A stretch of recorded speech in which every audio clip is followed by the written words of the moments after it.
Welcome to Adventure Thinking, an intimate series of live video podcasts that explores the mindset born from challenge, adversity, and living a life of no regrets. I'm Jonesy, your host, and for the past 20 years, I have been lucky to have embarked on some crazy expeditions and returned transformed with some pretty epic tales to share. Each week, I'll be bringing adventure stories and mindsets down from the proverbial mountaintop as we dive into the hearts and minds of some of the world's greatest adventurers. These are people that have achieved truly phenomenal undertakings against all odds and have returned better for it.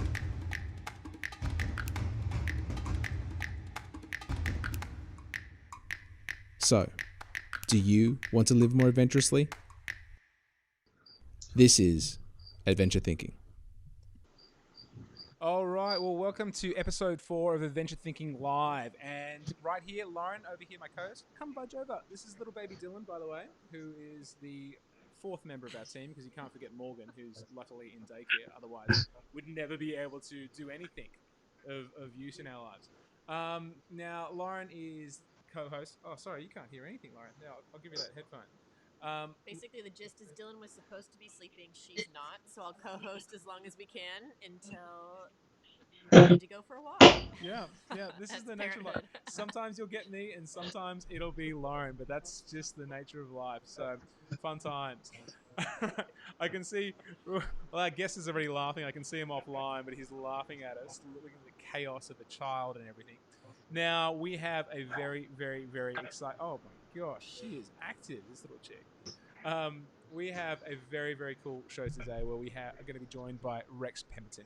Now, Rex is, well, there's no other way to say this. He is Buzz Lightyear, like really, from Toy Story. I know he probably hates me saying that, but I mean, when you get to it and you see him in his rocket-propelled carbon fiber wing, it is phenomenal. Like, I know as a kid, I dreamed about a lot of things. When I was young, I wanted to be a statue. I wanted to be the Rocketeer. I wanted to be Superman.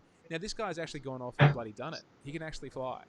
So, Rex is a fascinating bloke, and he gave me a lot of advice, actually, in the lead up to the Tasman voyage, because he'd actually gone off and done some pretty phenomenal things. Started off rock climbing, and then went off to become the youngest Australian to climb Mount Everest when he was 21 years old.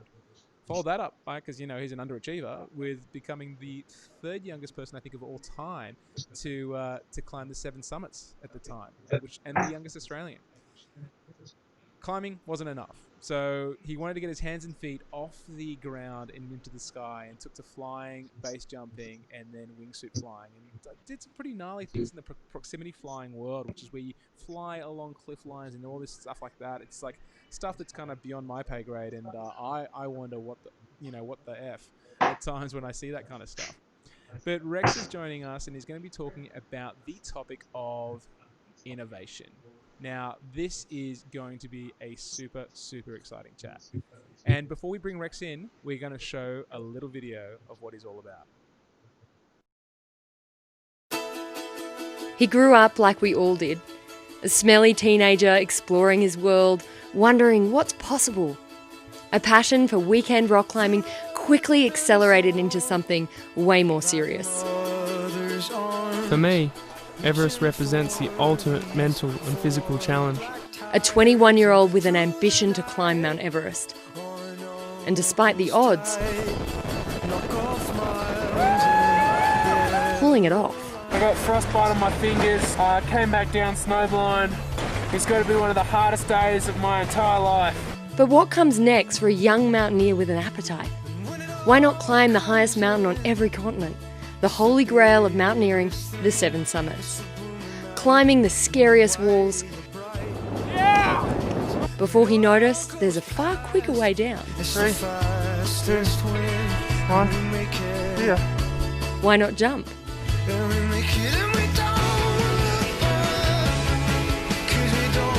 And if you get good at taking the lazy way down, why not up the ante and represent Australia competing in the World Wingsuit Championships?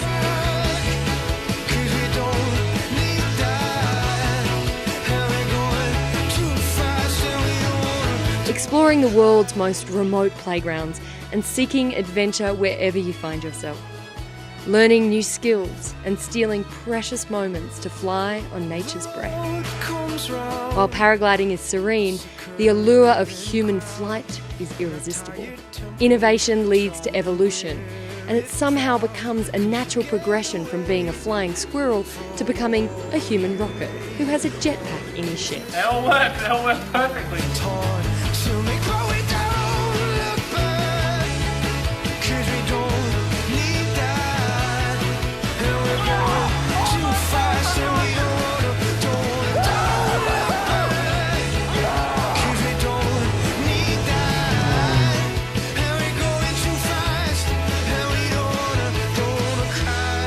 But taking your life in your hands to explore the boundaries and evolve human flight doesn't always go to plan.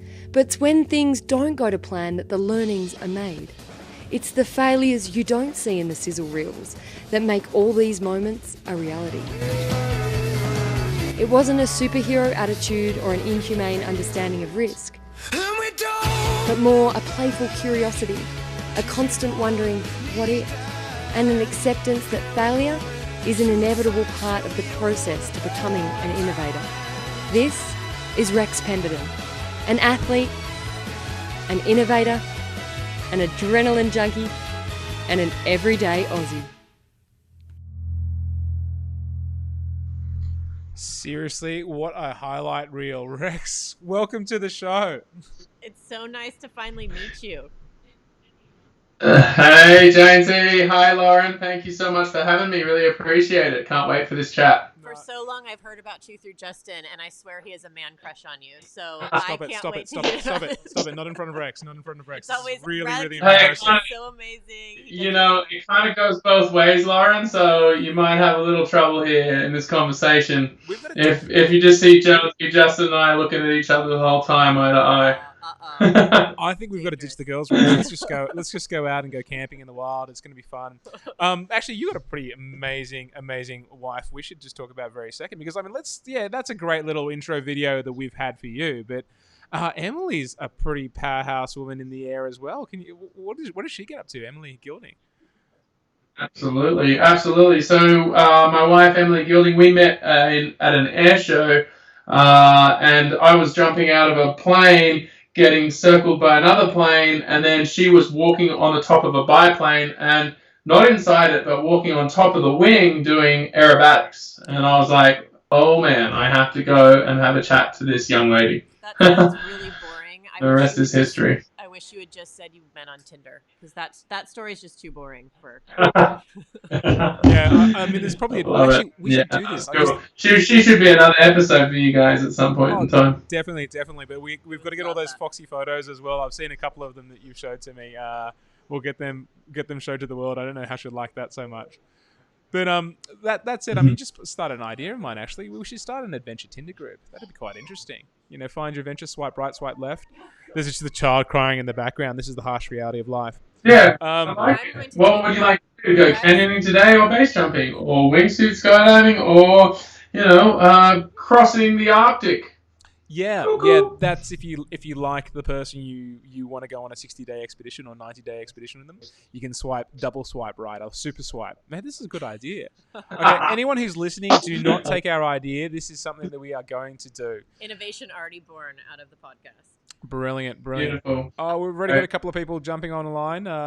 Ben Cove, I know who he is. He's going to be quite excited about this whole thing because he's well, he's a wingsuit flyer, and he's been a wingsuit flyer for years, so I think he's going to ask you some technical questions later on, I'm pretty sure. I'm going to love you and leave you because I have to take this one for a nap. She's been up, so I cannot wait to listen to this chat and hear about all the innovation that you guys come up with. All right. See you, Lauren. All right. Thanks, Lauren. All right. Cool. Let's chat. Let's talk. So, Rex, how are you? Whereabouts are you in the world right now? I'm at my house in Pine Mountain Lake, California. So, it's in the foothills of the Sierra Nevada mountain range. It's quite close to Yosemite National Park. It's about an hour from the valley floor, which is awesome. So it's the closest, largest town. And I live on an air park. So What that means is we live on a runway where light aircraft can fly in and then taxi through the neighborhood to people's houses. So we combine our passion for the mountains, the love of climbing, certain flight elements, wingsuit flying, and also aviation as well. So love the lifestyle, really cool, and balance the lifestyle with my work-life balance out of the Bay Area. Because you do a lot of gigs and stuff like that, so you fly to your gigs, don't you? You disappear, just jump in your plane, hop out, go on the taxiway, and you're gone. Depending on how far they are around the country, but yeah, if they're on the west coast of the United States, I can fly my own little airplane. It's not a big jet or anything. It's a tiny little 2-seat little airplane to different gigs. So I love getting different engagements in Vegas and things like that where we can fly, and it's a 3-hour flight and hit Red Rocks at the same time. It's pretty awesome.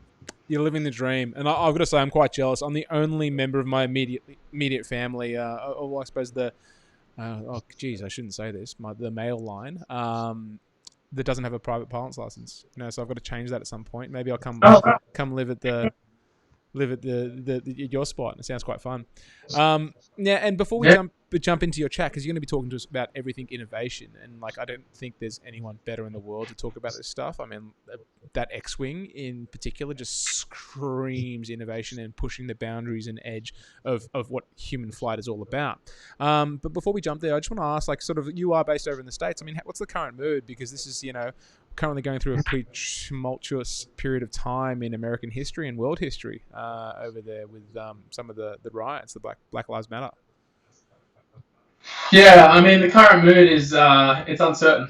It's uncertain. I think people are frustrated, people are angry, and rightly so. And it's a really difficult one to balance. Luckily, we live in the mountains, so we're slightly removed from the rest of the cities. But at the same time, there's things, there's certain events that justify others, and I think everyone in the end should just pause, calm down, breathe, relax, and we're in this together. So let's get through it together, and let's embrace one another and say, stop the violence, stop the looting, stop the rioting. Say, okay, let's work this out, because right now you can't continue and it can't sustain what it's doing. So it's a little scary, to be honest, but at the same time, it's a difficult environment, and we have to manage that environment. Yeah, without change, you can't have growth, you can't have change. So there you go, you got someone landing, have you? There's someone taking off right now. I'll tell you the airplane. I don't know. Past awesome. The window, but that happens all the time, all day long. All right, well, mate. Yeah, no, you're spot on there. Without challenge, without growth, there can't be growth. And let's hope this is I suppose it's a bit of a litmus test for humanity. This is something that's just gone on and just been wrong for so long that I think we've just got to move on in a positive fashion. We're all living on planet Earth, and we've got to just forge on and realize that we all bleed the same blood. Anyway, we're in this.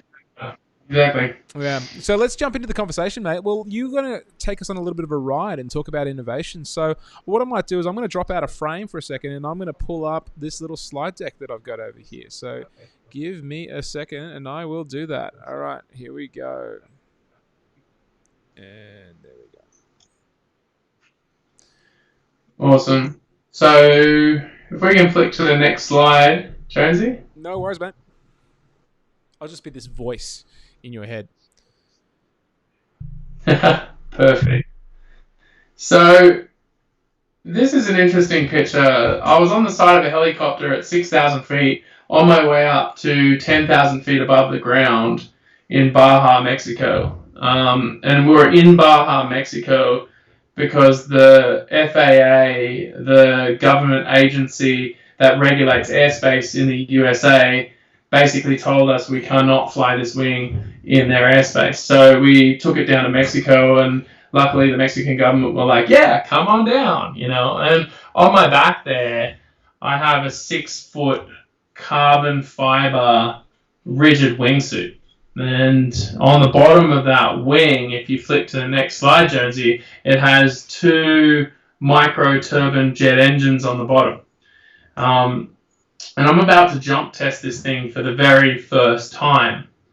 Now, you're on the side of a helicopter. You've got the helicopter blades just inches above your head, just foop, foop, foop, foop, foop, taking you up to altitude. And there's no instruction manual for being able to jump a wing like this. There's really no course that you can take to learn to fly a wing like this. So it's literally a leap. It's kind of like a leap of faith. You have to trust yourself. You have to trust your team.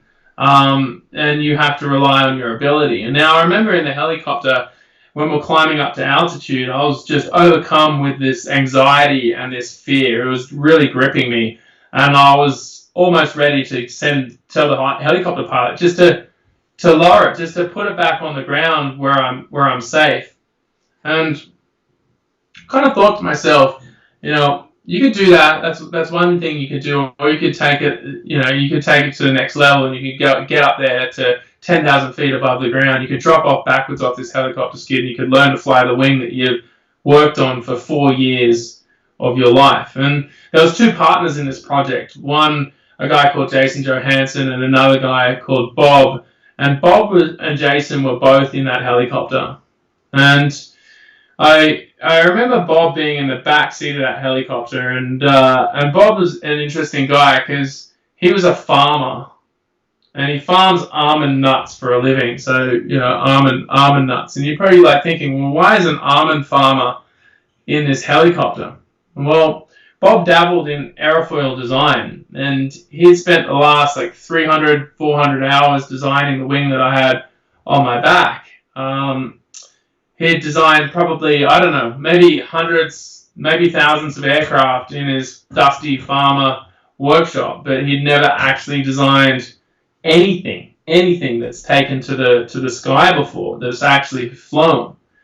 But I'll never forget Bob's last words to me. He goes, "Rex, this wing is going to fly. I trust my ability to design the wing. I trust my design. I know it will fly. It's up to you now to combine your skydiving knowledge with your aviation knowledge and combine those 2 things together and work this out as you go." And I remember thinking to myself, what sort of advice is that as I'm walking to the helicopter? But now it really all does make sense. Bob truly believed in what he created. And in the front of that helicopter, we have one of my best friends, a guy called Jason Johansson. And now Jason is one of my flight instructors. He taught me how to fly fixed-wing aircraft for a living. He lives here at Pine Mountain Lake on the airport. So it's really cool to be able to share this passion of flight with him. And what we did is we took Bob's design, a concept, an insight, an idea, and we created something that essentially was in CAD, that was almost kind of invisible. It wasn't tangible, into something that was real, something that we could actually strap to my back, something that we could actually fly. And it was really interesting. We designed 13 different versions of the wing that you see to be able to be comfortable enough to be able to jump this wing. And we designed 13 different versions because you have to start somewhere. You have to start somewhere. And really, with innovation, you won't have all the answers up front. All right? It does not happen like that. You have to start somewhere to create this inside idea, really define the idea, iterate the idea, then go to prototyping and testing. And that's where we were there now. And my heart was in my throat. My heart was beating wildly inside my chest. My palms were sweaty. I was just telling myself, you have to calm down, you have to relax, you cannot be overcome with fear, because so often fear shuts our brains down, right? We can go into a state where we don't actually think very, very clearly. And the chopper pilot gave me a 3-minute warning at that point in time.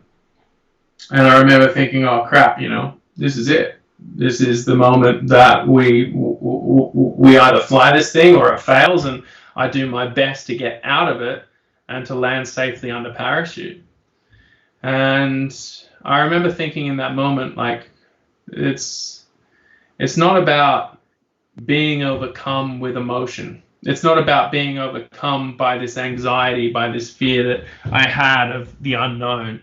It's about just having a little bit of faith. And I don't talk about faith necessarily that much in the religious sense. I talk about it more in the trust sense, right? It's trusting your team. Because it's not just me standing there on that helicopter skid. Bob's right beside me. Jason's right in the front of that helicopter next to the pilot. And these two people have dedicated over 4 years of their lives to designing, iterating, building, constructing the wing to keep me safe too. And I thought, you know what? Have trust in Bob with that design. Have trust in Jason with that construction. Have trust in yourself, in your own ability to be able to execute this task. Combine your wingsuit knowledge of thousands and thousands of skydives and thousands of wingsuit jumps with your fixed wing aviation knowledge and just go for a ride. Let's see how this goes, you know.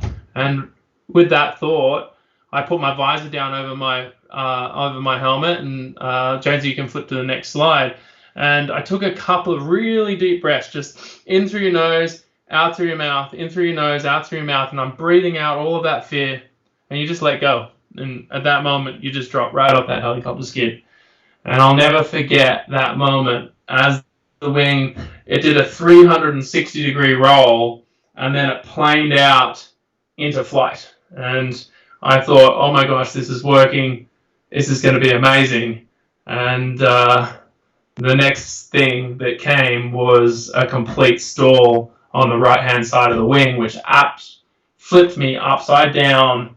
And as the wing slowed, put me into a violent flat spin with my head kind of down to the earth. And in that moment, I thought, well, you know what? We've designed this wing well. I can cut this wing away. I can pull the ripcord, which is basically a handle which is on my chest about here, and I can cut that thing away. And I heard Jason's last words to me, and they were, Rex, you know, we haven't put 4 years of time, effort, and energy into this wing for you to just cut it away right away. Hang on to it for a little bit. See if it works. You know, build up some airspeed and think like a pilot. And so I thought, well, what's the one thing that's happening here? The wing's stalled, which means the airflow over the right wing has basically prevented the wing from flying. It's stopped flying. It's too slow. And as a result of that, it's rolled me onto my back. And as a result of that, it's put me into a spin. So the only thing that I could do is put my arms up above my head and get the weight as far forward as possible. And when I did that, the wing planed out and it started to come into flight. And that gave me the time to deploy my parachute. And you think, when I got down on the ground, I thought, you know what? I didn't want to go back up again. I was scared. I was afraid of what this thing could do. And it was risking my life. And I could have walked away from that project right there and then. And I remember having a conversation with Bob and Jason, and they were like, you know what, Rex, we know what the problem is. We've got to redesign this harness system. We've got to redesign the weight. We can work on this right now in the field as we've got the helicopter right there waiting for us to go for another jump. Let's work this out and go up again. And that's where overcoming your fear and really innovation is about being okay to make mistakes. We made a big one. Luckily, it wasn't fatal, and we landed safely, even though it was pretty risky. But at the same time, we think through the problem, we break that problem down, and we isolate the risk involved, and then you go back up again and you give it a go. Because making mistakes is part of innovation, and it's part of the process of really embracing change and embracing creativity to be able to think big. And so if you give up on the first mistake, well, then, you know, you're probably not going to reach your goals. And as a result of overcoming many, many different obstacles, now we have a wing that allows us to literally fly. I won't say like Buzz Lightyear, because Buzz Lightyear is pretty damn cool, and I don't think I'm cool as Buzz Lightyear, but we can basically drop out of that helicopter and fly back up to the same helicopter again. And I'll never forget the first time that I did that with Bob inside and Jason inside. You know, it took us multiple jumps to be able to work it out and to work out the wing. But I'll never forget flying up right next to those two and just giving them a, you know, this is awesome, a wave, and going, this is our dream, not my dream. This is our dream coming true. And so I wanted to open with that little bit of a story, because I think you have to embrace change and you have to be prepared to fail to be able to truly innovate. Mate, that is an epic story. I mean, seriously, I don't even know how to unpack that. So you're sitting there in this helicopter. You've got this almond farmer who's sitting next to you, who's designed your foil for you, saying, "Nah, this is good. I trust it." You jump off. You come to a flat spin. Oh, man, when you get down to the ground and Jason, it was Jason Johansson, was it? Yeah, Jason. Yeah. Jason says to you, you know, we've got to get back up there. Like, what are you talking? Period of time before that next jump? Like, how long before you had to make a couple of changes and you were back at it? So we'd hired a helicopter in Paso Robles, and the, you know, he said to me, look, we've got to get back up there. It took about 45 minutes before we were back at it again. On the landing, I actually broke a couple of components of the wing. We had elevons on the back of the wing, which move simultaneously to control the pitch and also the roll of the wing. And I snapped one on landing, and we had literally from the time the guys could drive to the local hardware shop to come back to the airfield and where we were at was about 45 minutes. And then that time Jason was talking to me about, hey, we need to readjust the harness. We're unscrewing stuff, we're rescrewing stuff, and we'll back at it again because, hey, we'd hired a helicopter for the whole day. We weren't going to screw around and let that helicopter go to waste. But at the same time, I was really shaken up by that, and I could have walked away from it right there and then. So you got to trust your team, and you got to trust the people around you that really know what they're doing, because I'm not a subject matter expert in center of gravity or weight management of a wing. You know, I know a little bit about it, but these people around me are experts in it. So why not just let them do what they do and have some faith and trust them and get back up there again and give it a go, because the desire's there. But fear gets in the way sometimes. I mean, that's amazing that you're able to rationalize. The rational part of your brain is strong enough to actually drown out that fear. Because most people in that situation with that fear would be like, you know what, I'm pulling up stumps. I mean, it doesn't hurt that you actually had a financial incentive of sorts and a logistical incentive of having a helicopter right there, and it wasn't always available to you. But most people would listen to that voice inside. So, I mean, for you... You must have a pretty strong mind to be able to squash fear down like that and rationalize through it. I know that's what I do. But where do you generally feel fear? Is it something that you hear as a voice in your head? Is it something in your gut? Is there a certain fear that you will not shake? You know, when you're crossing below an avalanche-prone area under a serac and stuff like that, are there certain fears that you feel you're like, no, there's something primal here that I'll listen to? How do you navigate that? Yeah. Yeah, Justin, I mean, fear is always present. It's always, in my mind, it's always there, especially in the adventure sports that we participate in and the adventure sports that all of your guests participate in. I think fear can be a good thing and it can be a bad thing. I like to think of it as a good thing because it allows us to break down, one, it tells us we're in a risky environment in the first place, and it tells us to be a little bit careful.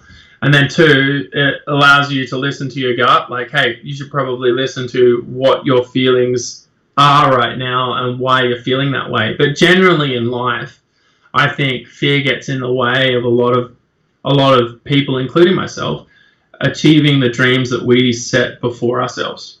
And so why I say that is you talked about negativity. We're wired to be more negative than positive.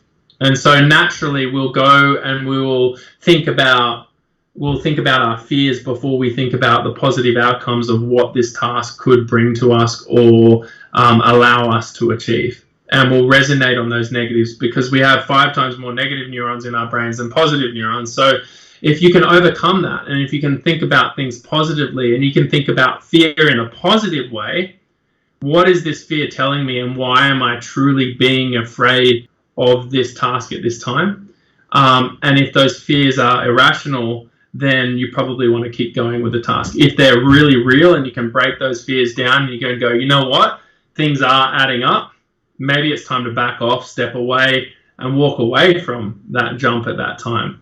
And so when on the jet wing, coming back to that story, when I rationally analyzed everything that was going on, putting that fear slightly aside, you can clearly see what the problem was on the wing, and you had 2 pretty much subject matter experts telling you the same thing. And so we got back up there and did it again. And in that way, you're breaking that fear down, you're identifying it, you're understanding it, and you're realizing, hey, you can be afraid, and just you choose to accept that.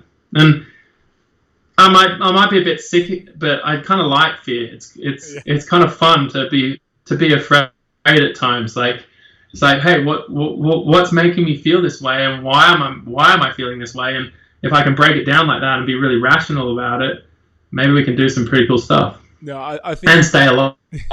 I would. Well, I think that's amazing. I mean, because you started off with like human nature. I mean, like 5 times more negative neurons than there are positive. I mean, like that's what kept us alive. When we were back in hunter-gatherer days, that's what kept us alive from that mountain lion that was trying to eat us. We're always, in that bush could be a threat. You're constantly analyzing threat. And I think what I love about the outdoors and adventure is that it gives you a platform where you're forced to analyze danger and risk and take that into account, because every day your life depends on it when you're on these trips, these expeditions, when you're doing what you do.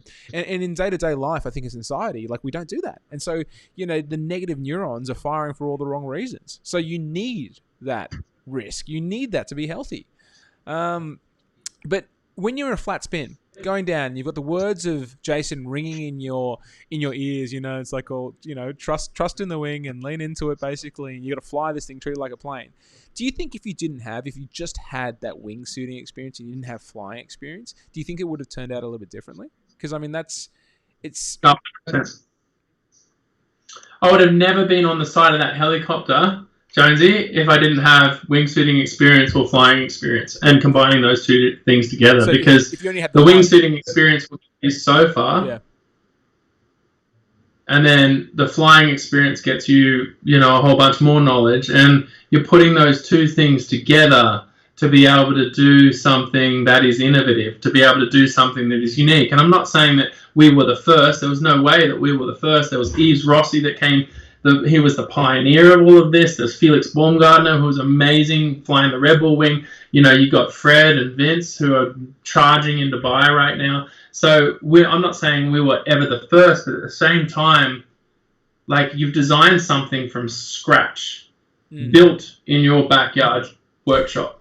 So you have to make sure that your experience is up to par, i.e. you have the skydiving knowledge to know how to handle malfunctions, to know what's going on, to think about the second nature of emergencies without panicking, and then the flight experience to know what the wing's doing and why the wing is acting in a certain way, and that's critically important for being able to execute efficiently. And so, I would never get on that helicopter, nor would I stand on the side of a cliff and jump off it with a wingsuit if I didn't have experience. Yeah. No way. Yeah, 100%. I mean, that's the number one thing you've got. I think too many people try to go too fast, too early, and it's definitely a grind. It's those 10,000 hours you need to put in before you're able to call yourself an expert in those fields. You've just chosen a lot of different fields to become experts in, haven't you? I mean, you've got so many different sort of, I suppose, tools in your adventure multi-tool. And so there's probably not that many people in the world, do you think, that could actually, I suppose, fly a wing like that, or be in a situation where they can problem solve an issue like that? I mean, what would you say? How many people in this world could fly that wing and get it out of that flat spin?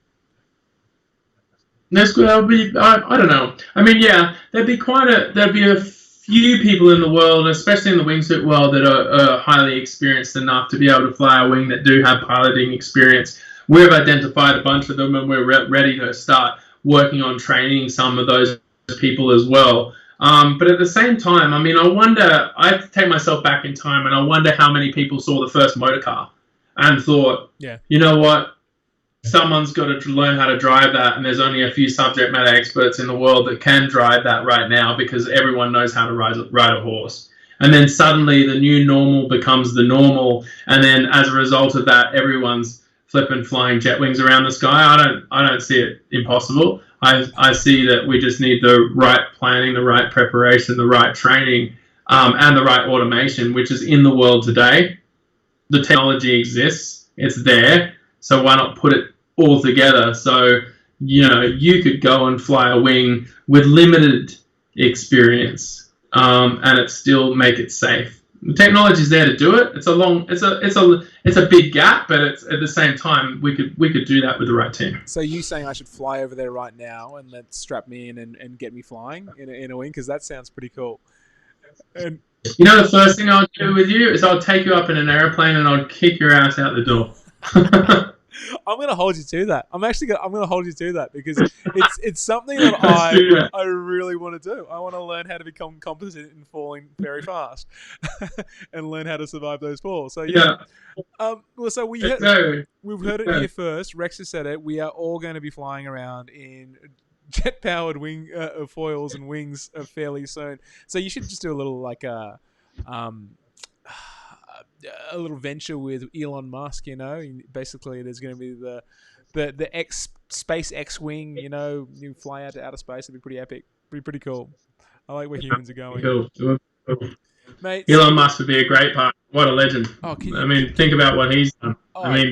Talk about innovation and entrepreneurship and, being able to handle multiple businesses all at the same time. Like, mate, I'd love to learn from him a little bit. Mate, outside of the box thinking in all facets, in terms of even just like fundraising and stuff like that. I mean, like the Boring Company and their flamethrowers. I mean, that's just a bizarre one. Sell flamethrowers, okay, sure. But anyway, so I want to talk about like going back to fear for a second. You're incredibly strong mind in terms of being able to sort of like dampen down the fear that you feel inside in different situations. Has there ever been a moment in your life, maybe on a climb or anything, where you've squashed the fear down and then maybe like 5-10 milliseconds later you've gone, oh shit, I should have listened? Where have you failed to listen to the fear and it's been the wrong call? Yeah, great question. I can think of one. I can think of two right off the top of my head. One was in New Zealand when I was really young, about 18 years old. And we were walking with my brother actually across a glacier towards the Zurbriggens Ridge of Mount Cook, which is a pretty renowned mountaineering route. And we were in a whiteout, and all my fear senses were going, you know what, this is not the right time to go. We were trying to recce the route late in the afternoon, crossing this glacier with big crevasses. It was really warm. We got to the bottom of the route and we were hearing these rumbles of serac breaks and avalanches, and we just heard this massive crack of a big avalanche. And I remember thinking to myself, oh man, that's us, we're done. We are completely done. We're going to be buried in a couple of minutes. And I started to panic. It's the first time I really lost control in my life in a big way. And I remember my brother just kind of gripping me and going, don't panic, just stand still, relax. And we're just standing there for a couple of minutes. Luckily, the avalanche did not hit us, and we didn't know where it was, but I'll never forget the sound of this rumbling noise, which was incredibly close. We walked back to the hut, and then the next day when we woke up, we looked back at our footsteps, and our footsteps had gone all the way to the base of the ridge, and then there was just this massive slide within about 150 feet of our footsteps. And so, I was like, there when all your gut instincts are going, you know what, you should probably turn around, this doesn't feel right, you're late in the day, the small things are adding up to be a big thing. That was probably nature saying to us, hey, pull back, I'm bigger than you, and if you're in the wrong place in the wrong time, doesn't matter how experienced a mountaineer you are or inexperienced a mountaineer you are, you will end up dead. And so I learned a very powerful lesson that day, that if things are adding up even slightly, I work on a rule of threes, where if three things have gone wrong, or there's three minor things that have, adding up, then I really review the situation in detail. And that has proved, I think it proves well, being very aware of your inner gut, your inner instinct, and also the environment around you is critical, and being open to that. The other one was I had this really bad feeling I was down at Bells Beach in Victoria, and we were trying a stunt to land a parachute on a wave. And I had a really bad feeling the second day. This was our third trip down there, that something wasn't going to go quite right. And in the end, we were jumping this surfboard out of a helicopter with a parachute. We're putting the surfboard on our feet. We're trying to land on this wave, and we could do it. We could actually get the sequence right, but we were trying to film, so we had to get it perfect. And one incident, I actually got the surfboard straight through my face, and I've got a scar here that will remain with me forever. It's kind of hidden by my beard, but the surfboard split open my face completely. That was one trip that went wrong. And then the second one, when I was coming down to land on the wave, the boat that was filming with all our crew, our medical crew, everybody just went up this probably 7-8 foot wave up this face and just went all the way up and then over.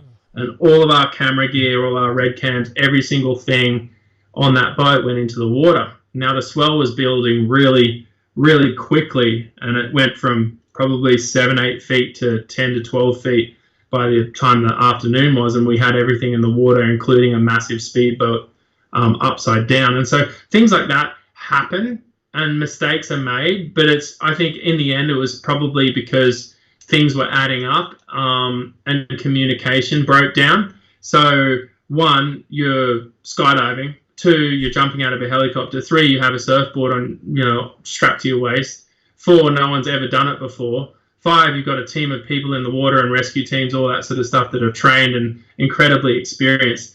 But in the end, some things go wrong.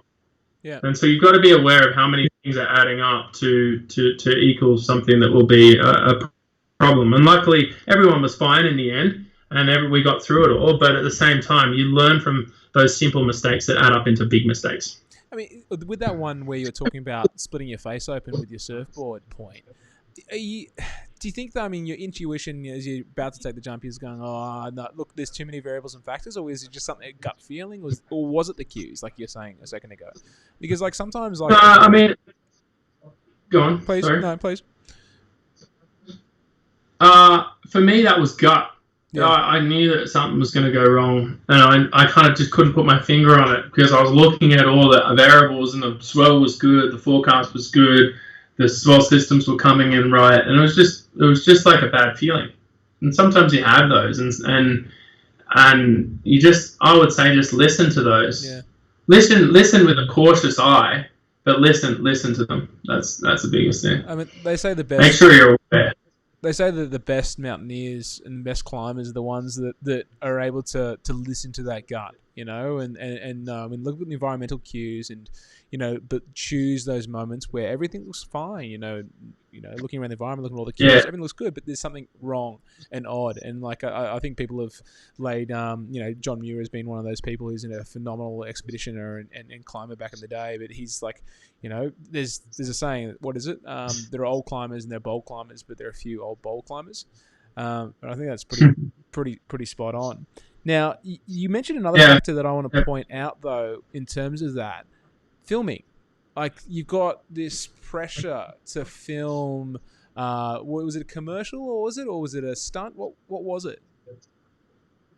It was more of a content branding. So we're filming for a certain brand, and we're having a great time. Awesome people. And but it was filming for a brand. So we're doing content marketing. So it's more of an advertisement, basically. Do you think that mixed agenda causes a lot of issues? Sometimes, yeah. I think certain times you can get carried away by having cameras rolling on set. It's kind of the GoPro mentality of being this. As soon as the cameras are rolling, I'm going to go harder and harder and be more extreme. I mean, I look at that from my perspective with my friends in the wingsuit world and see like, hey, if you're going to be a professional athlete and make money, you need to film, and you need to film well. It's a byproduct of adventure. And it's a double-edged sword. One, because it can make you your career as an adventurer, and that's amazing and awesome, and there's nothing wrong with that whatsoever. Go after it, make your awesome videos.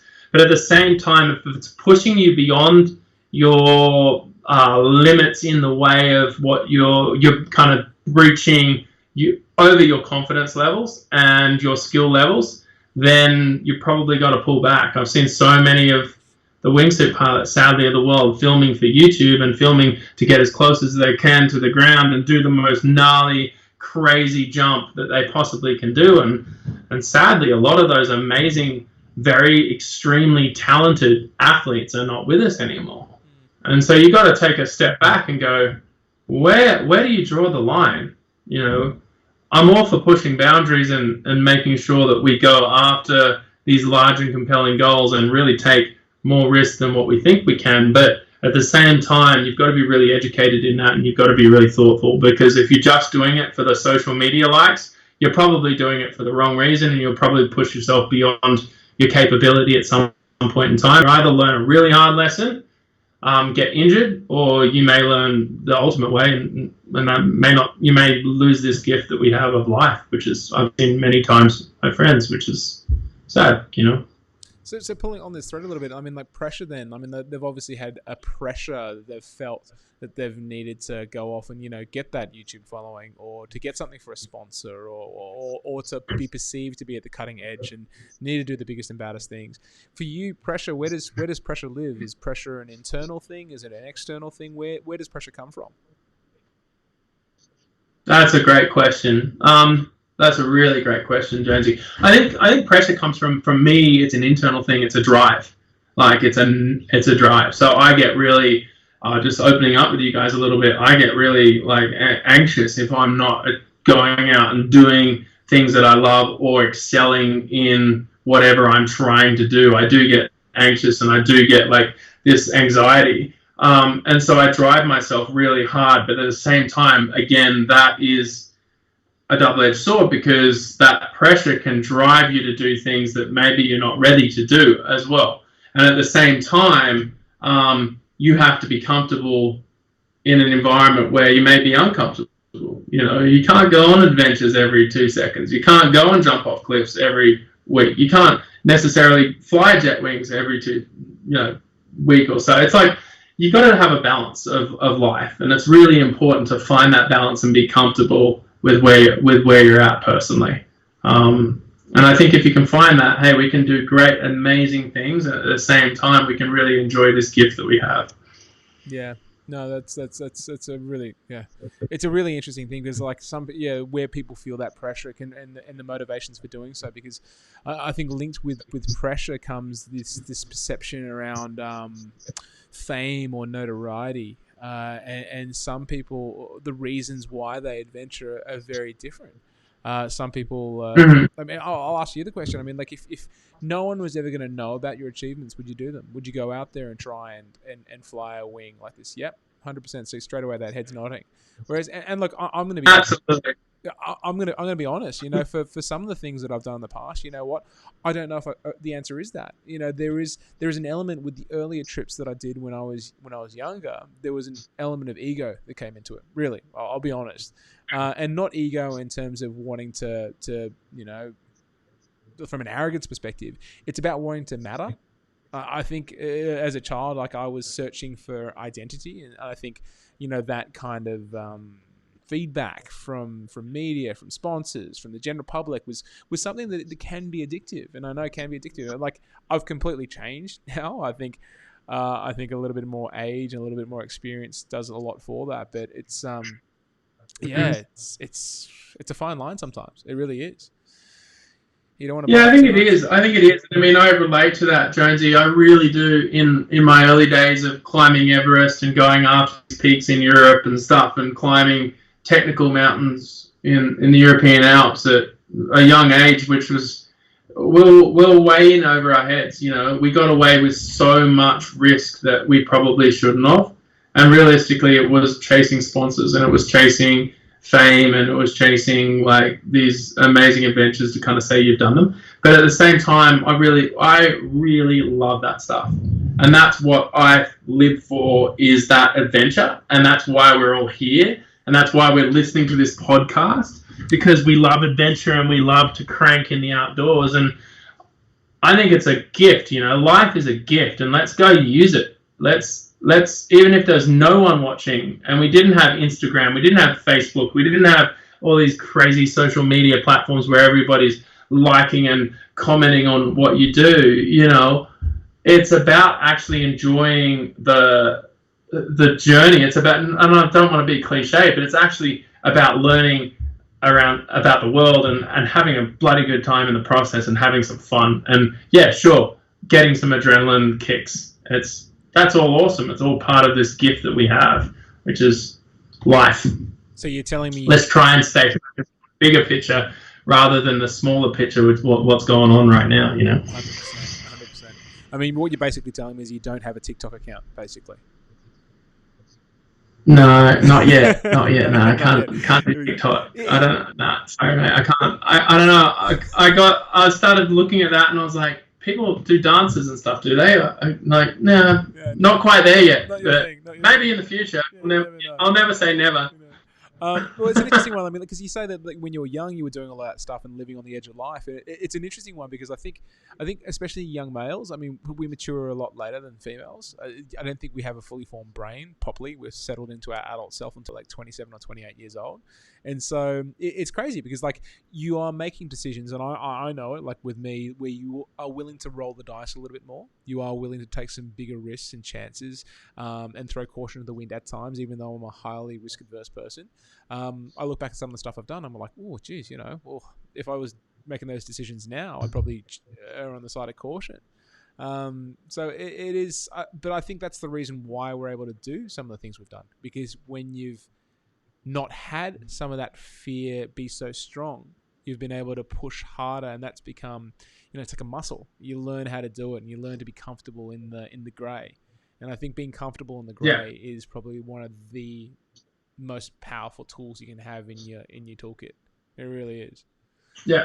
And I think you can put a lot of people see that grey, and that grey could be shifted slightly further right or left, but that a lot of people are risk averse in my opinion, and you could probably take more risk in your life and it'll probably pay off for you just by having a little bit more confidence. And I don't say don't be overconfident or don't be cocky, but at the same time, just trust in yourself and trust in your ability. If you have a goal, a target, an ambition, a desire, give it a go before you shut it down right in your mind, like right here, before you even talk to anyone about it, So take more risks than what you think. Embrace your fears, challenge yourself. Make risk your friend. That's one of my mottos. Risk has got to be an ally.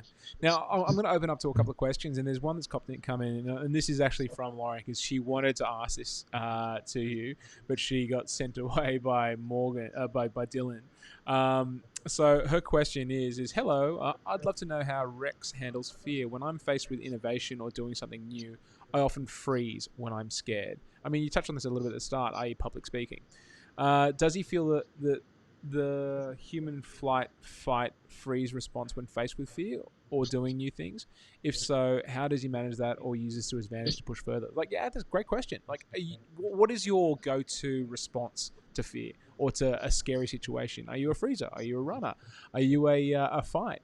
What is this? What's Rex Pemberton? Good question, Lauren. Thank you for asking that. I think that's a really difficult one too. Depends on the situation, but generally I don't freeze. So often people can freeze, and that's your brain's response as I shut down. That's information overload, and if you get into that point, you're probably too much in the deep end already. And so try not to get yourself there. Identify it before it gets to that point. So I'm always very, very aware of the way I'm feeling, especially when it comes to extreme sports or doing something incredibly risky. So before I jump off a cliff in a wingsuit, I'll be identifying the fear that I have and pausing to just understand why I'm feeling afraid. What component of the jump really makes me afraid? Why does it make me afraid? And then by pausing and slowing that down and identifying that fear, I can get myself to a point where I understand my fear, and I can either choose to accept it or to back off and maybe wait for another day where I feel a little bit better, and that's listening to your gut instinct. If you get into that point of freeze where suddenly you're not responding and your body is going completely into fight or flight, or even beyond that where you're not doing anything at all and you're paralyzed, you're probably gone, I believe, too far. And then I would pull back immediately. So kind of just being able to pause, identify what you're afraid of, and really have that internal dialogue, or better yet, have that dialogue with your teammates or your the people around you that are on your expedition or on your adventure, and make that verbalized is incredibly important. When we work with the Jetwing team, everyone can speak their mind no matter what it is, and everyone can bring up any problem, no matter how small that problem may be. And everyone pauses and stops and listens. And that culture that we set up creates a culture that allows us to really identify the risks, break them down, to never get to that point where we freeze. Now, if you do get to that point where something's come out of the blue, something's broken, something's completely taken you sideways, where you're in that moment, then you have to come back and rely on your instincts and rely on your skill. And again, I will tend to more go towards an action mode, make a decision, make a quick decision, and hopefully it's the right decision. But don't freeze. Yeah. The chances are, if you freeze, you're going to put yourself in a worse situation. You've got to be proactive rather than reactive in changing environments. Yeah. Yeah. Lauren just posted up another comment saying, "Haha, too late for her. She's marrying me. Already put her in the deep end." Thanks, Lauren, for the vote of confidence. It's like I'd say it's a pretty safe bet, Lauren. She's not even here, and she's able to take me down. Fantastic, thank you, Lauren. It's an interesting one. So you're a person who's so calculated. You look at the fire that's happening, that's sprung up in the living room, and you calculate. All right, cool. I can put this fire out, or I can't. You look at the variables, and then you take action off that, and that fast processing time is pretty amazing. And I think there's been moments in my life where I've frozen at times when there's been something that's happened, and the crazy thing is, it's not like I'm frozen out of necessarily fear or of not wanting to act. It's about, I haven't been in the situation before, and so I've frozen because I'm gathering as much information as I can. Like if I'm not in actual danger, but there's an event that's occurred, I'm watching. And I'm like watching because like this goes into my memory bank for like next time I'm in a situation like this, that I know, what a rough course of action could be. And I think that's learning, and that's something that really helps with kids in the outdoors at a young age. They're exposed to that in a safe environment, and they're not taking on necessarily too big of risks. And it's you develop that quiver of how do I respond to different stimuli. And I think the outdoors is a great place because there's actual consequence for your actions. What's something else just said is such good tips of breaking down a problem. Something that helped me too was someone said often fear and excitement feel the same, so it's all how you frame it. That is true. I mean, like I dare say I'm going to throw you out there a bit, Rex. I'd say you're an adrenaline junkie. Is that correct? Absolutely. Yeah. If I said I wasn't, I'd be completely lying to you, Justin. I mean, I love adrenaline. It's awesome. It's fun. It's a natural drug, and you kind of get addicted to it, just like any other drug. So I'm addicted to adrenaline. But at the same time, I like the feeling of adrenaline. But at the same time, I also like to be able to challenge myself and take a risk and get through it and learn from what we've done too. So, it's cool. That's awesome. Addicted to adrenaline.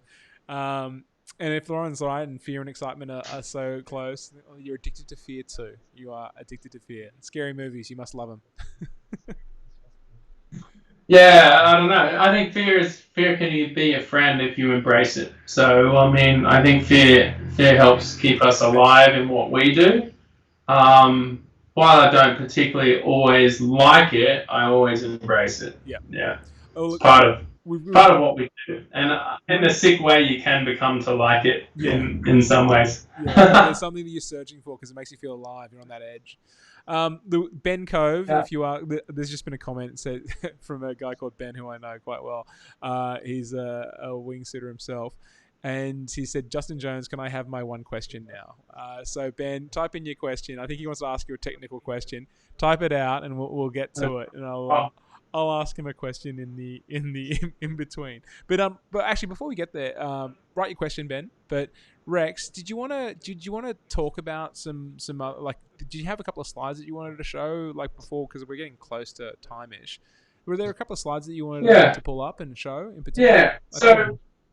So for sure, Justin, what I'd like to just show is probably slide 10 and 11. I mean, for me, just kind of going through my story, I kind of got the Jetwing idea going when I was at the World Wingsuit League, which is the World Championships for wingsuit flight in base jumping. It happens in Tianmin Mountain in China, and the competition is incredibly fierce. So when you go through this competition, you're separated. All the top competitors are separated by hundreds, sometimes even thousands of a second from first to 15th, the last place in this competition. So you've got these pilots coming together, and that's where I had the idea for the wing. It was like, I can do well in competition. I think I came fourth that year in the world, and I was, but fourth is not good enough in a way, not for world competition.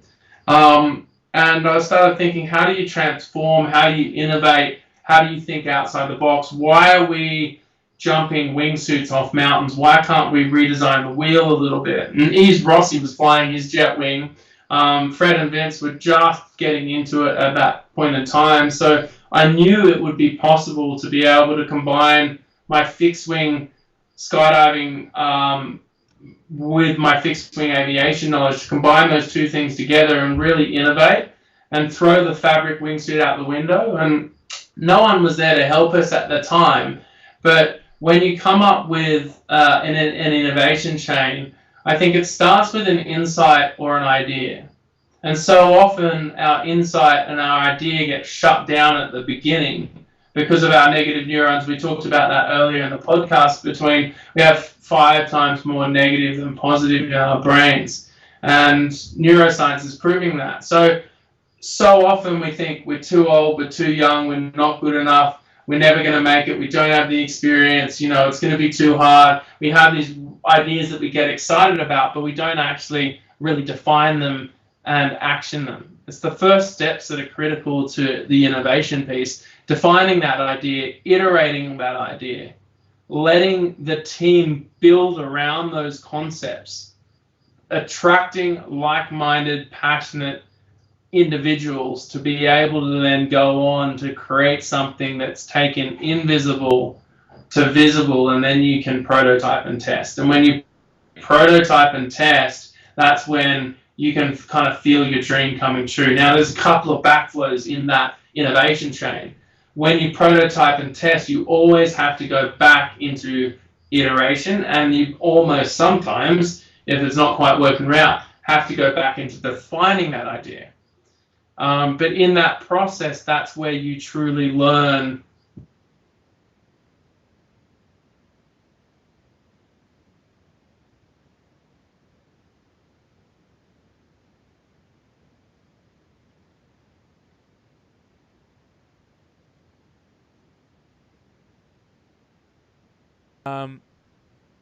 Just whilst we are waiting for Rex to come back in, this is a fascinating chat. But this is the problem, though, with doing things live. And I don't know what's happened out there. Maybe a plane's just come down, has cut his cable internet or something like that. But hopefully Rex will be able to join us in a second. But I really appreciated a lot of the people sort of jumping on and asking questions. Ben, your question, we'll ask Rex as soon as he jumps back on, that we have seen a few cracks at these wings now. So why do you think they have not really crossed over to traditional wingsuiting world? As soon as he gets back on, we will ask him. And maybe there's another way I can do this. Oh gosh, he's gone. So I will try and call him back. Hold on 1 second. I wonder if you guys can hear Skype calling.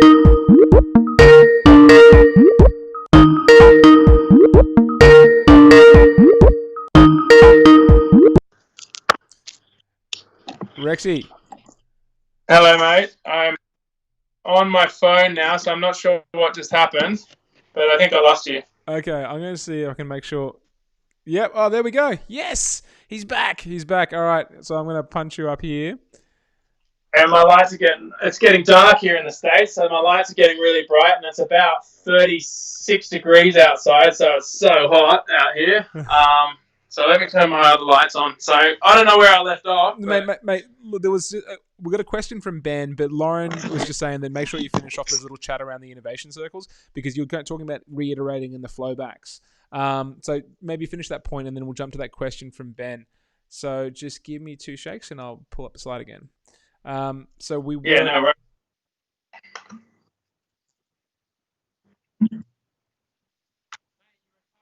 Oh, well, what happened at the technology world sometimes drops out, whether that was on my end or your end, I've got no idea, but it doesn't matter.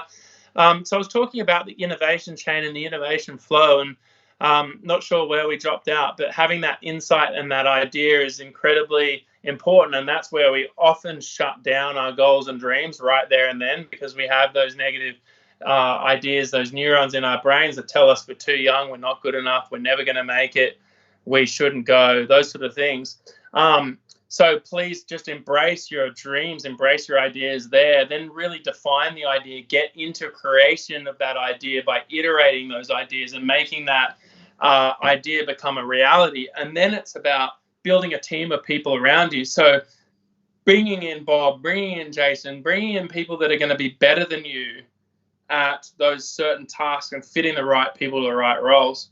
And then you can build that idea out, create something that's invisible to visible, which prototyping and testing is about standing on that helicopter skid, taking a leap of faith and just go for it.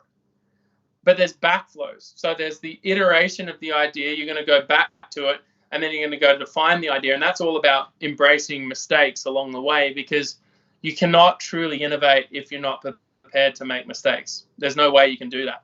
And so really innovating is about making mistakes and then getting back up on that helicopter skid, no matter metaphorically, no matter what that is for you. And then there's a constant, and that's being open to change, because change, as you've seen in the world, COVID hit us sideways. Now all this craziness around the riots and things like that's hitting us sideways. Change is constantly happening. It's never going to go away. And to be a great innovator, you have to be a futurist. You should think 2 to 3 steps ahead of that change if you can at any given time. I didn't invent jet wing flying. Yves Rossi did. It was backed up then by X Dubai, and you have all these mentors and Felix Baumgartner, Fred and Vince from the Soul Flyers. These people are amazing people that you can live and learn from, find those mentors around you, continually adapt to change. And that's where true innovation takes place. So the biggest learning point for me was being able to take an idea, an invisible concept, and turn it into a reality by following that innovation chain. So that's kind of what I wanted to leave out on, Jonesy. And if anyone has any questions, I'm totally happy to answer as many as I can. Well, yeah, the question that Ben had, and he's dying. I know. I can just imagine him right now. He's pacing back and forth, going, "Come on, when are they gonna ask my question? Ask my question." The question was: we've seen a few cracks at these wings now. So why do you think that they have not really crossed over to the traditional wingsuiting world? Yeah, I can tell you exactly why I believe that's the case. Is one, they're expensive to build, and two, realistically, you're limited in the way of standard skydiving operations that we have today. So a lot of the skydiving organizations have twin otters, small aircraft with small doors, like Cessna 182s, King Airs. There's very few operations that have aircraft like Skyvans. And as a result of that, you're not seeing that the rigid wing crossover. The other thing is the wingsuit's such an amazing piece of kit, because we can fold it up, we can put it in a backpack, you can take it home at the end of the day. You don't have to deconstruct it like an aircraft, and it doesn't cost nearly as much to build and create than what a jet wing does. Now, I do think, saying all of that there will be a movement towards this human flight endeavor, which will be, whether it's ground takeoff, as you saw Fred did, or Vince did the other day in Dubai, or whether it's autonomous flight. There is a movement towards that, and I think that's coming. Skydiving world, I think you're kind of limited to helicopters or skyvans for now to make it safe. And so it's critically important it is safe, and there's only a few drop zones in the world that actually have those aircraft to operate with. So that's why it's not taking mainstream. Same time, hey, if you're interested, we want to start a small school where we can start training people to really share this incredible element of flight, because it's different than flying a wingsuit. When you as a skydiver have constantly seen, and a wingsuiter, we can flare well and you can climb 200 feet or 250, 300 feet if you're really good.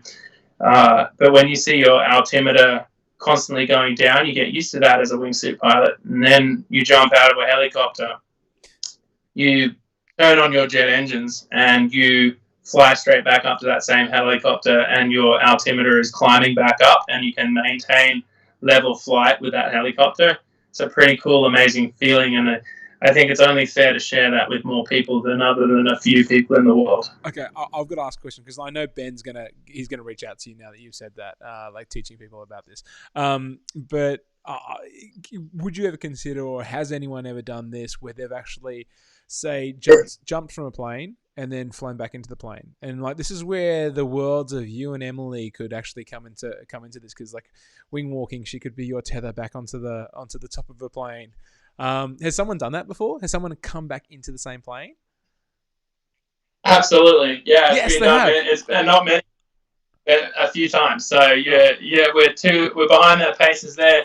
It was, the most recent one was done by the Soulfly Fred and Vince out in Switzerland, and Yves Rossi was actually in the front of that plane. Pilatus Porter in Switzerland, they actually jumped off a mountain called the Jungfrau. Flew in formation with a plane and then back into the door in wingsuits. If you haven't seen that video, those guys are absolutely incredible, inspiring human beings, and what they're doing with the jet wing stuff is just phenomenal as well. In wingsuits though, yeah, not foils. So they're not. No, I mean that'd be true.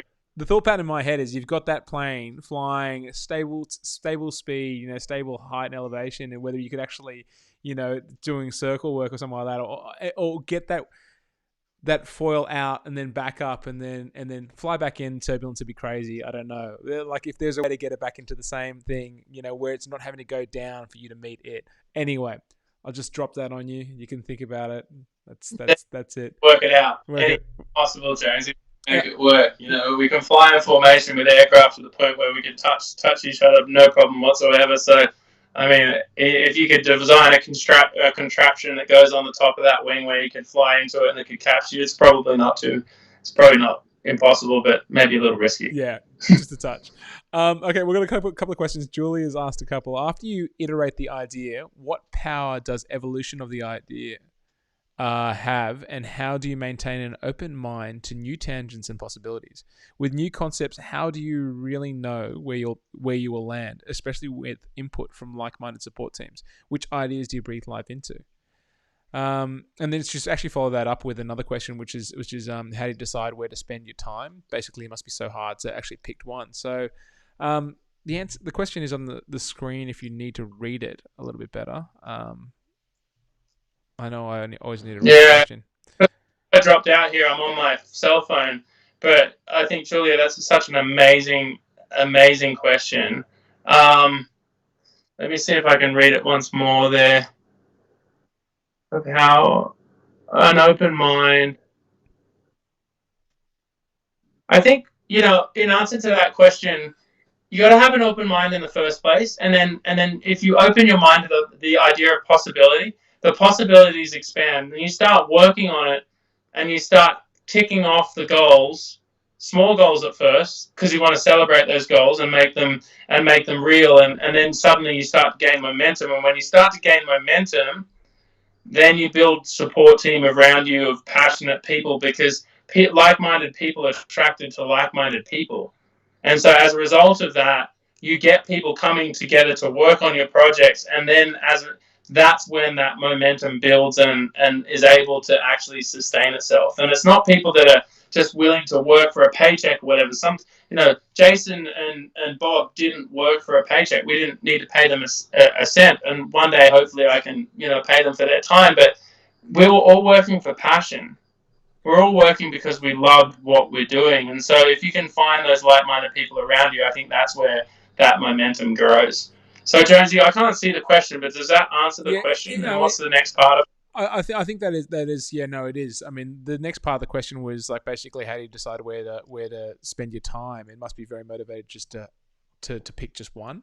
I mean, and that I think that's the problem though. Like everyone's always trying to have a balance of different things that they're trying to select from, and like you in particular have a lot of different things, but it's where sometimes it's want, desire, need, and where I suppose you get some runs, you know, where there's actually where you're throwing seeds into the ground, you actually get some you know, fruit growing or crops growing. You know, that's the fertile ground, and that's what you work on.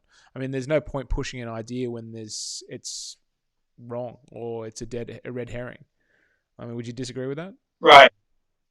No, I wouldn't disagree with that. I think where you gain traction is where you'll do the best work or get the best results. But at the same time, it's got to be an idea, in my mind, it's got to be an idea that, one, you personally are passionate about, that you personally really care about, because that's what will drive you when the time gets tough. And the times always get tough. They always get tricky. You know, it's always harder than what you imagine. And it's always further than what you imagine. And it always takes longer than what you imagine initially. And so that passion that drives you to go after that idea is critical. And then when things do go wrong, and they do go wrong on a regular basis, that's when your team around you, the passionate people, can really help lift you up and pull you back into reality. And so when you come back to the front of that story, when Bob and Jason were down on the ground there with me after landing the helicopter, and I was like, no, I'm ready to give this up. I don't want to do this. It's those times that you rely on that support team. Yeah. And so just have the passion for it in the first place, and then as a result of that, you'll be driven, and then rely on the team of people around you that are going to help you drive through the harder times as well. Yeah, I mean, that's something that I've noticed. When you have passion for a project and you're 100% committed to it, like, and not, just, I'm thinking about dabbling in this. When you're really committed to it, that's when that team comes behind you. And those people are going to be part of the fire that burns behind you, that keeps you going when the shit hits the fan, when things get tough. I mean, like, I know I've relied on a lot of people. Look, I'm conscious of time because we have gone a little bit over, but so we'll get to this. I know, Rex, you want to finish on a bit of a video, but I want to ask a couple of questions myself, and also there's one other question I think that's a really powerful one, that if you could pick, right now you've got a lot of things on the boil, you're doing all sorts of things, you're building a taxiway at this at this airport sort of community, you're furthering the X-Wing design, you're working on a lot of sort of speaking and facilitation stuff, which is I know you're doing. If you could only pick one project for a year, what would it be? And you could only work on that one project, what would it be? And the money's not a problem. It would be the Jetwing for sure. It would be the Jetwing for sure, 100%. Like, yeah, there's not even. It's super. It's not work for me. It's fun. That's a passion. That's a project of passion for me. And like lately, to be honest with everyone, work's got in a little bit of the way of that right now. But you got to work hard to fund also that passion too. So the two things go hand in hand. But Jetwing for sure. Let's go charge around the sky and fly the most beautiful spots in the world with that thing. It'd be awesome. That'd be brilliant. Okay, so a couple of my questions then, and we'll wrap up and then we'll get into your video. If you... I asked it a different way. If Rex from 20 years' time could actually travel back in time to this very moment, this very day, walk through that door behind you, to the back right of you, and go and tell you something that you need to hear, what would that be?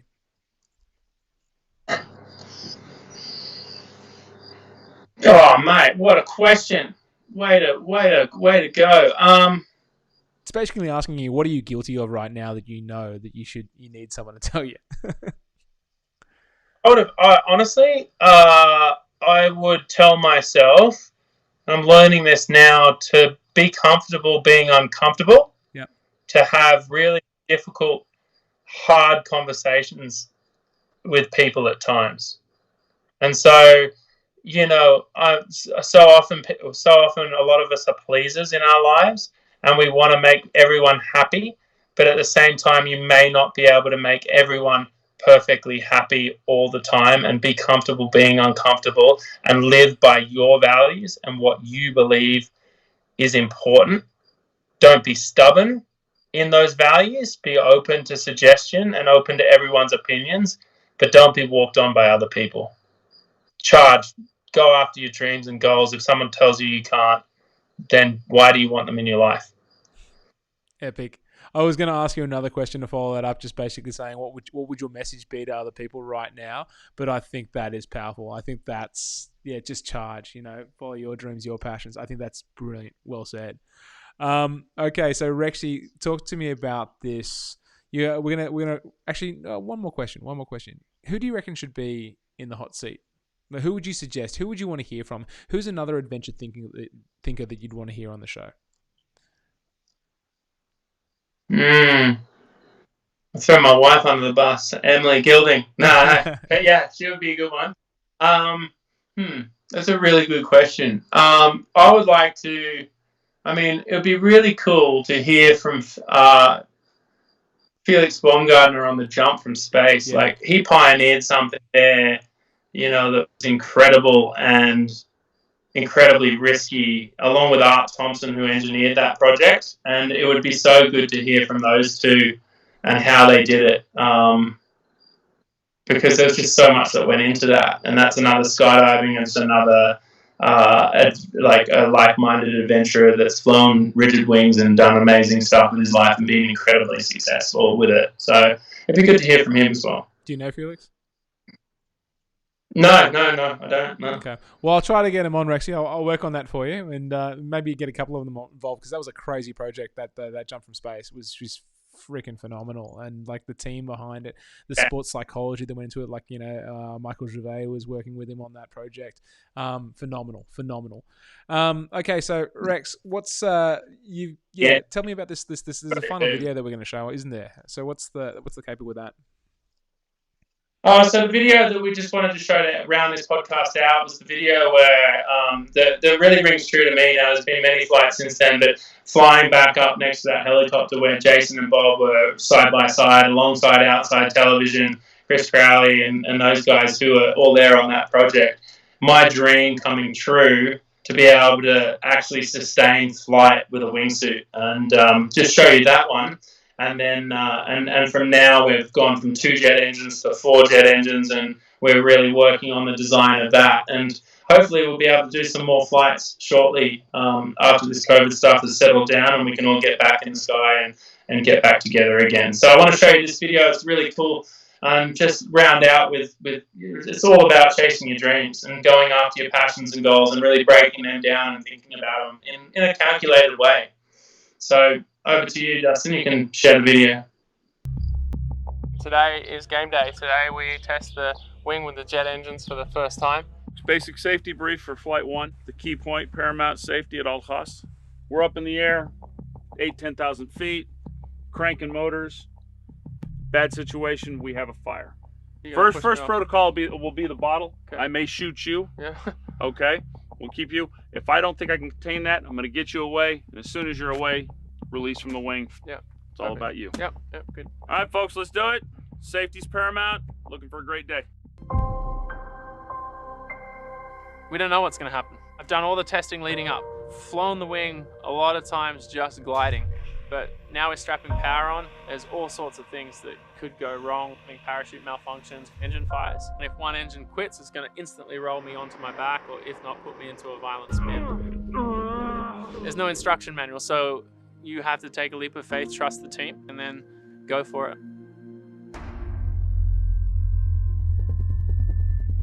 Engine 2 is stable at 55,000. Throttles are good. Rex is good to jump. 3, 2, 1, exit.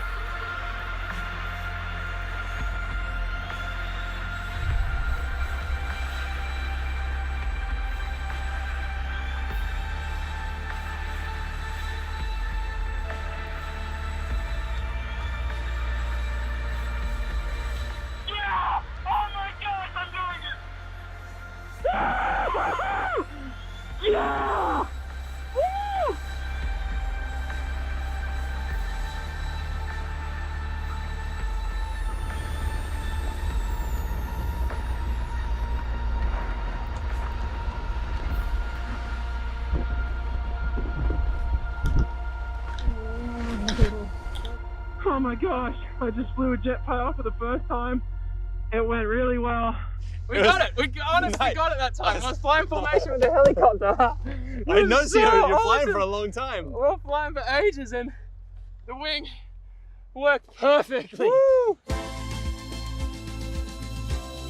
Landing on the beach here in Baja, Mexico. I just flew formation with a helicopter. Most amazing jump, super successful, you know. The X-Wing project's been 4 years of hard work, effort, time. We just flew under jet power for the first time and it went fantastically. To simply put on your suit. Sorry, actually, that's epic video. I mean, like, seriously, that feeling must have been pretty phenomenal. If people want to reach out to you, find out more about you, how do we get in contact? What's the best way? Because I know you do a lot of speaking and a lot of work in that sort of field as well. They want to pull you into their companies. What's the caper? Yeah, so if it's a company-wide kind of talk or keynote or any corporate training program, it's just Evolve meetings. Just reach out through the website. That will get directly through to me or Emily. And then if it's just a social question, like on the Jetwing or something, Instagram's the best way. That's just look up Rex Pemberton on Instagram, find my profile, send me a message. Feel free to connect there. I'm not super active on Facebook, but I am active on Instagram, so I do check that most days. So feel free to reach out. Any questions you do have, I'm an open book team, so you know, don't feel shy. And yeah, we'll get chatting. No worries whatsoever. Fantastic. Well, Rex, thank you so much for being on Adventure Thinking. Really, really appreciate it. I hope to catch you over stateside soon when this whole COVID thing ends and wraps up. We were meant to be catching up in Portland last month, but we'll see when it comes back. But mate, we'll make sure all the links are in the bottom of the descriptions on YouTube and on Facebook, so people know how to get a hold of you. All right, well, that's it for this week, Adventure Thinking. Next week, we might have a slightly different time. I'm currently speaking to someone who's based over in Wisconsin at the moment. I'm not going to let the cat out of the bag quite yet, but timing-wise, it might be a little bit difficult to make the 12 o'clock work, so we might need to push it a little bit earlier. But watch out for an announcement about that in the next couple of days. But until then, happy trails. Keep on adventuring.